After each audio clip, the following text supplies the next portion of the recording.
Black holes वो gravitational monsters हैं space के जिनकी ग्रेविटी से लाइट भी एस्केप नहीं कर सकती। ये यूनिवर्स के सबसे मिस्टीरियस ऑब्जेक्ट्स हैं। लेकिन एक थ्योरी के अकॉर्डिंग ब्लैक होल्स शायद वैसे ना हो जैसा हमें अभी तक पता है।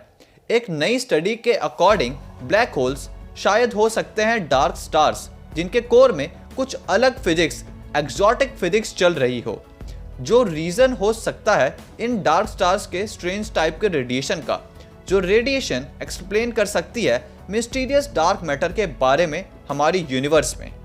डार्क स्टार्स, आइंस्टाइन की जनरल रिलेटिविटी की वजह से हमने आज तक यही माना है कि ब्लैक होल के सेंटर में इनफाइनाइटली स्मॉल पॉइंट होता है जिसे सिंगुलैरिटी कहते हैं, जो इवेंट होराइजन से घिरा होता है।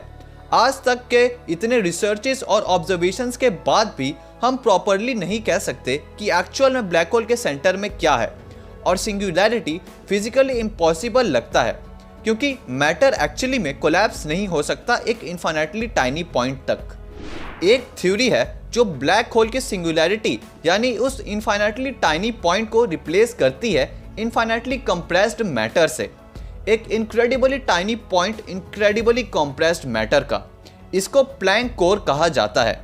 इसके अकॉर्डिंग ब्लैक होल के अंदर का मैटर कंप्रेस्ड हो जाता है स्मॉलेस्ट पॉसिबल स्केल तक यानी प्लैंक लेंथ तक, जो कि है 1.6 × 10⁻⁻35 मीटर्स।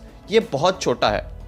एक प्लैंक कोर के होने की वजह से जो कि सिंगुलैरिटी नहीं होगा, एक ब्लैक होल में इवेंट होराइजन भी नहीं रहेगा, यानी ऐसी कोई जगह नहीं होगी जहां ग्रेविटेशनल पुल लाइट की स्पीड को एक्सीड कर सके। लेकिन आउटसाइड ऑब्जर्वर के लिए ग्रेविटेशनल पुल तब भी इतना स्ट्रॉन्ग रहेगा कि वो इवेंट होराइजन जैसा ही लगेगा। सिर्फ एक्सट्रीमली सेंसिटिव ऑब्जर्वेशंस जिसके लिए एक्सट्रीमली एडवांस टेक्नोलॉजी लगेगी, उसी से हमें ये डिफरेंस पता लग सकेगा। डार्क मैटर यूनिवर्स के टोटल मास का 85% मास कंप्राइज करते हैं, यानी ऑर्डिनरी मैटर से बहुत ज़्यादा, और ये मैटर लाइट से इंटरैक्ट भी नहीं करते। हम बस इनके एग्जिस्टेंस के बारे में उनके ग्रेविटेशनल इफेक्ट्स की वजह से जानते हैं। कुछ आइडियाज़ ऐसा भी प्रेडिक्ट करते हैं कि प्रोबेबली प्लैंक कोर्स कुछ अलग टाइप के पार्टिकल्स एमिट करते हों, और क्योंकि प्लैंक कोर्स के होने की वजह से इवेंट होराइजन भी नहीं होगा, तो ब्लैक होल्स भी शायद कंप्लीटली ब्लैक ना हो, और ये नए फॉर्म के पार्टिकल्स प्रोबेबली डार्क मैटर के एग्जिस्टेंस को एक्सप्लेन कर सके। अगर ब्लैक होल सच में असल में प्लैंक स्टार्स या डार्क स्टार्स हैं और ये कॉन्स्टेंटली डार्क मैटर एमिट कर रहे हैं, तो ये स्टार्स की मोशन और बिहेवियर को भी एक्सप्लेन कर सकते हैं गैलेक्सीज में।